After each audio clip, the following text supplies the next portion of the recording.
இப்போ நம்ம பார்த்த டாபிக் வந்து action at points are corona discharge அப்படின்னு சொல்லுவோம். ஸோ இதோட பிரின்சிபல் என்னதுன்னா, அட் த ஷார்ட் பாயிண்டில் மோர் சார்ஜ் டென்சிட்டி இருக்கும். அதே நேரத்தில் the surrounding region the electric field is strong and it ionise the air. So due to this ionisation it loses its charges. So அதை தான் நம்ம என்னன்னு சொல்லுவோம்னா action at point. Action at point na the leakage of charges at the sharp points. அந்த sharp பாயிண்ட்ஸில் charges leak ஆகக்கூடியதுக்கு தான் என்ன பேர், ஆக்ஷன் அட் பாயிண்ட்ஸ் அப்படின்னு சொல்லுவோம். திஸ் பிரின்சிபல் ஆக்ஷன் அட் பாயிண்ட்ஸ்க்கு இன்னொரு பேர் வந்து கொரோனா டிஸ்சார்ஜ். ரெண்டும் இதை தான் குறிக்குது. Leakage of charges at the sharp points அப்படிங்கிறத குறிக்குது. This is used in the principle lightning arrestor or lightning conductor. நம்ம தமிழில் இடிதாங்கி அப்படின்னு சொல்லுவோம். இந்த பெரிய பில்டிங்கில் வீட்டிலலாம் இந்த மாதிரி ஃபிட் பண்ணி வச்சுருப்பாங்க. So to protect the building from the thunder storm, அதே போல் லைட்னிங், இடி மின்னலிருந்து நம்ம வீடை காப்பாற்றிக்கிறதுக்கு, அந்த பில்டிங்கை காப்பாற்றிக்கிறதுக்கு இந்த லைட்னிங் அரெஸ்டர் வந்து நம்ம யூஸ் பண்ணுறோம் அப்படிங்கிறது இந்த படத்தில் காட்டியிருக்காங்க. நவ் அது எப்படி ஒர்க் ஆகுது அப்படிங்கிறத நம்ம பார்ப்போம். So it consist a large needle in the form of spikes. ஊசி மாதிரி இருக்கக்கூடிய லார்ஜ் நீடில் இதில் இருக்கும். It is fitted at the roof of the building where a thick wire, ஒரு திக்கான வயர் என்னாகும் அப்படின்னா, it passes through the building, அந்த பில்டிங் வழியாக போயிட்டே இருக்கும்.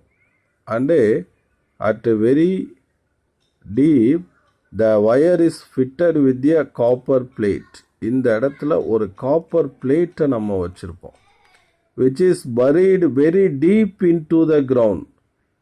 அந்த ஒரு கிரவுண்டில் ரொம்ப ஆழத்தில் வந்து அந்த பிளேட்டை நம்ம வச்சுருப்போம். This is copper plate. Copper plate. This is thick wire is called copper wire. ஓகேவா? ஸோ அதை தான் நான் இங்கே படத்தில் வரைஞ்சி வச்சுருக்கேன்.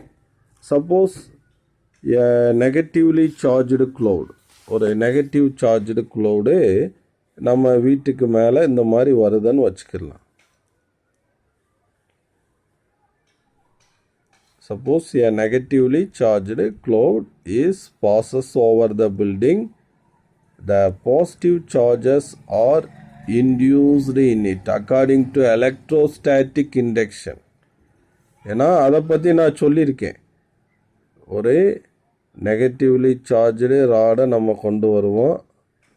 ஒரு ஸ்பியருக்கு பக்கத்தில் வச்சோம்னா இந்த சைடெல்லாம் பாசிட்டிவ் சார்ஜ் அக்குமுலேட் ஆகும், இந்த சைடு நெகட்டிவ் சார்ஜ் இன்டியூஸ் ஆகும்.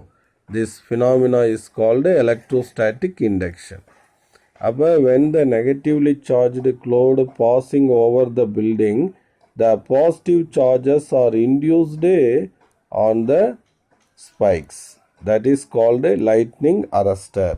ஸோ அது மேலே அந்த பாசிட்டிவ் சார்ஜஸ் கிரியேட் ஆகும். According to action of point sigma is inversely proportional to R. So இந்த ஷார்ப் பாயிண்ட்ஸில் ரேடியஸ் கம்மியாக இருக்கும், where more charges will be accumulated. So இந்த பாயிண்டில் வந்து ரேடியஸ் கம்மியாக இருக்கிறதுனால நிறைய சார்ஜஸ் அங்கே அக்குமுலேட் ஆகும்.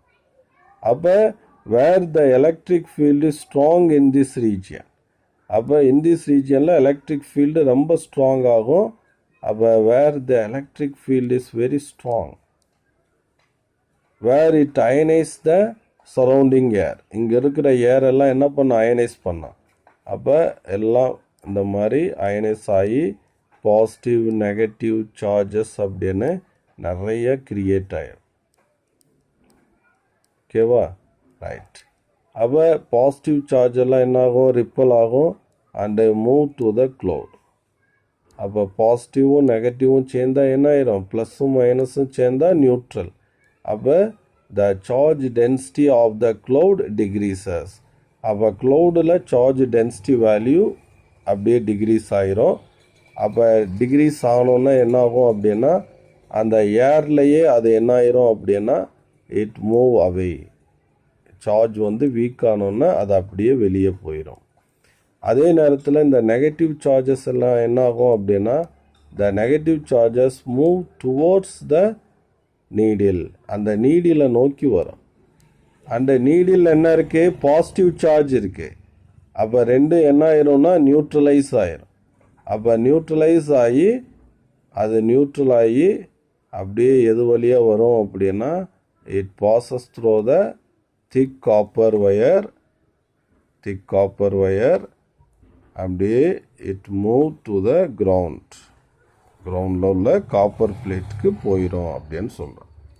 தஸ் the building is prevented from the lightning with thunderstorm அப்படின்னு சொல்கிறோம். சப்போஸ் நம்ம ஸ்டூடெண்ட் கேட்பான், சார் இந்த க்ளவுடு நெகட்டிவ் சார்ஜ், சப்போஸ் இங்கே பாசிட்டிவ்லி சார்ஜ்டு க்ளவுடு வந்தால் என்ன சார் அப்படின்னு. ஸோ இப்போ இதுதான் இந்த லைட்னிங் அரஸ்டர். சப்போஸ் இங்கே வந்து பாசிட்டிவ்லி சார்ஜ்டு க்ளவுடு வந்து ரீச் ஆகுது. அப்போ according to electrostatic induction negative charges will B induced on it. அப்போ நெகட்டிவ் சார்ஜ். அப்போ இந்த இடத்துல ஃபீல்டு ஸ்ட்ராங்காக இருக்கும். அப்போ இட் அயனைஸ் த ஏரை அயனைஸ் பண்ணிடும். அப்போ negative charges move to the cloud and it neutralize the charge on the cloud and it get weak and it move away, and positive charges move towards the spike and it neutralize the negative charges and it move to the ground. Okay students, so இது 3 mark கேட்டகரியில் நீங்கள் எதிர்பார்க்கக்கூடிய question. Okay students.